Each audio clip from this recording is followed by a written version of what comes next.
Assalamualaikum warahmatullahi wabarakatuh. Alhamdulillahi rabbil alamin wa bihi nasta'in ala umurud dunya waddin. Sayyidina wa maulana Muhammadin wa ala alihi wa sahbihi wa sallim ajmain, amma ba'du. Pemirsa yang berbahagia, pada kesempatan kali ini mari kita mengawali kultum dengan kita bersyukur kepada Allah Subhanahu wa Ta'ala dengan mengucap Alhamdulillahirabbil alamin. Sholawat dan salam tidak lupa kita haturkan ke junjungan Nabi Agung Muhammad Sallallahu Alaihi Wasallam, Nabi yang kita tunggu-tunggu syafaatnya besok di yaumul qiyamah. Amin Allahumma amin. Para pemirsa yang berbahagia, puasa kita sudah jalani, kita sudah memasuki dari fadilah yang kedua dari puasa. 10 hari yang pertama adalah rahmah dan 10 hari yang kedua adalah maghfirah atau penuh ampunan. Puasa yang kita jalani ini sudah menjadi evaluasi kita bersama. Apakah kita sudah benar di dalam menjalankan ibadah puasa pada kesempatan kali ini? Karena dari evaluasi ini menjadi kita untuk bisa meningkatkan ibadah puasa kita. Sering terbesit di pikiran kita ini sudah menjalankan puasa bertahun-tahun. Bayangkan kalau umurnya 30 tahun, berarti kita sudah puasa hampir 15 tahun karena diwajibkan untuk usia balik 15 tahun. Tetapi kadang-kadang terbesit di pikiran kita, puasa itu belum bisa memberikan dampak positif bagi kita. Kita merasa ada yang kurang, atau hasil dari puasa itu belum memberikan efek yang positif bagi kita atau memberikan keuntungan bagi kita. Ini masalahnya di mana? Ini problemnya di mana? Apa yang menyebabkan ini bisa terjadi, saudara-saudaraku?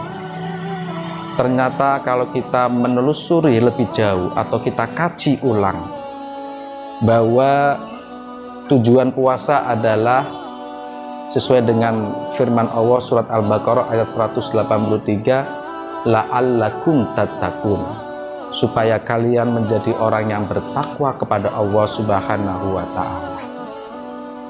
Dari kata takwa ini ada kuncinya adalah takwa.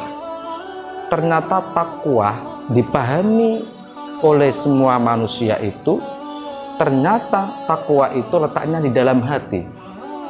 Sesuai dengan hadis Nabi yang mengatakan at-taqwa hahuna wa yasiru ila sodrihi salasa marrah.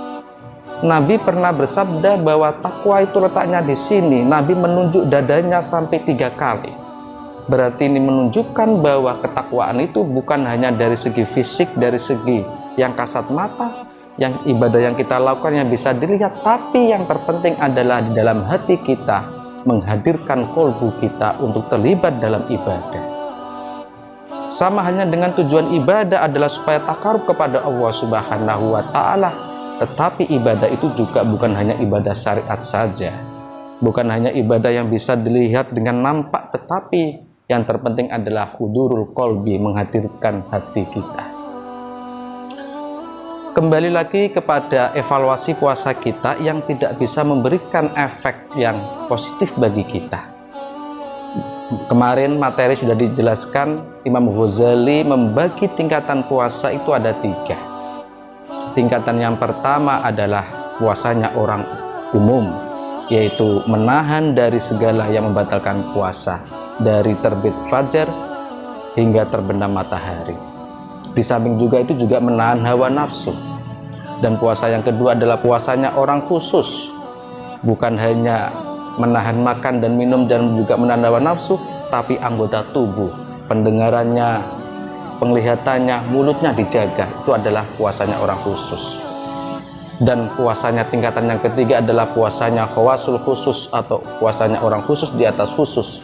Ini bukan hanya tidak makan, tidak minum, tidak menahan hawa nafsu, dan juga menjaga anggota tubuhnya, tapi dia juga hatinya selalu ingat kepada Allah. Hatinya tidak tergoda kepada bersifat materi atau duniawi. Yang jadi pertanyaannya adalah, dari tingkatan itu kita sudah sampai manakah puasa kita itu? Puasa yang kedua, tingkatan yang kedua, atau puasa tingkatan yang ketiga? Atau bahkan kita belum masuk pada tingkatan yang pertama? Kita bisa menahan makan dan minum, tetapi kita tidak bisa menjaga hawa nafsu kita. Inilah persoalan yang perlu kita kaji bersama. Kita bisa tidak makan kuat, tidak minum kuat, tetapi kita nggak bisa menjaga amarah kita ketika kita terpancing sebuah emosi. Kita nggak bisa menjaga penglihatan kita melihat orang-orang wanita yang cantik-cantik. Inilah salah satu hal yang menjadikan kita belum bisa membekas puasa di dalam diri kita. Para pemirsa yang berbahagia, maka pada kesempatan kali ini mari kita introspeksi diri, mari kita menjaga diri, karena bagaimanapun juga ibadah ternyata bukan hanya segala fisik saja, tetapi ibadah itu juga harus menghadirkan hati, menghadirkan ruh, supaya hati dan ruh ini lebih bisa mendekatkan diri kepada Allah Subhanahu wa Ta'ala. Ada Sultanul Ulama, rajanya para ulama, itu menjelaskan bagaimanakah kita bisa mendekatkan diri kepada Allah. Tingkatan yang pertama adalah taqarrubu bil jawarih, atau pendekatan dengan anggota tubuh. Seperti kita sholat, dengan kita menjalankan rukun-rukunnya, itu adalah ibadah jawarih atau anggota tubuh. Tetapi ibadah ini orientasinya adalah, pendekatan ini adalah orientasinya adalah pahala. Dia beribadah supaya bisa mendapatkan ganjaran atau pahala dari Allah. Kalau dalam hal ini adalah kita harus merubah keinginan kita ibadah untuk mendapatkan pahala, kita rubah untuk mendapatkan ridho dari Allah Subhanahu wa Ta'ala. Pendekatan untuk mendapatkan ridho dari Allah ini termasuk tingkatan taqarrubu bil qalbi war ruh, pendekatan dengan hati dan ruh. Karena kita orientasinya bukan hanya mendapatkan surga, bukan hanya mendapatkan pahala, tetapi yang terpenting adalah kita mendapatkan ridho dari Allah Subhanahu wa Ta'ala. Sehingga kalau ini dilakukan dan diterapkan dan diamalkan, insya Allah bahwa as-saumu li wa ana ajzi bihi. Kita tahu bahwa ibadah puasa itu adalah khusus Allah yang membalas. Kullu amal ibnu Adam yudha'afu, semua amal anak Adam manusia itu dilipat gandakan dari 10 sampai 700 kecuali puasa. Karena puasa adalah untukku, wa ana ajzi bihi, dan saya akan membalasnya. Jadi ibadah puasa khusus untuk Allah dan Allah akan membalas, di mana membalasnya dengan bukan dengan matematika 10 kali lipat atau 700 lipat ganda. Oke, demikian anak-anakku, demikian para pemirsa yang berbahagia. Mudah-mudahan ilmu ini sedikit bisa bermanfaat untuk saya pribadi dan untuk para pemirsa semua. Kurang lebihnya minta maaf. Wassalamualaikum warahmatullahi wabarakatuh.